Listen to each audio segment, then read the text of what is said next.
12 düymlü cihazlar paneli, rəqəmsal və sağ tərəfdə isə orta paneldə 17.38 düymlü nəhəng bir displey görürük burada və sanki avtomobilin interyeri hamısı bax bu displeyin ətrafında köklənib. Azacıq kəsik, maraqlı bir sükanla rastlaşırıq, dəri ilə işlənmiş, multifunksiyonal. Arxasında isə ləçəklər görürük. Dərhal adama elə gələ bilər ki, bu sürət pilələrini dəyişmək üçündür. Amma bu elektromobildir dostlar. Sol tərəfdə rekuperasiya sistemini aktivləşdirmək üçün ləçək var. Sağ tərəfdə isə kamera qoşulur. Gəlin qoşaq kameranı. Dərhal gördüyünüz kimi müxtəlif görüntülər var burada. Və keçək yenə də menyuya. Avto düyməsini basaq və görürük ki, burada enişdə yardım var.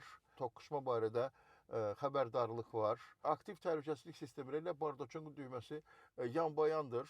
Ola bilər Çinlilərin öz məntiqi var burada. Ekonomik qənaətçil rejim var, standart rejim var, idman rejimi var, qarda getmək üçün də rejim var və əlbəttə ki, şəxsən mənim istəyimə görə kökləyə biləcəyim hərəkət xarakteristikalarını burada görürük.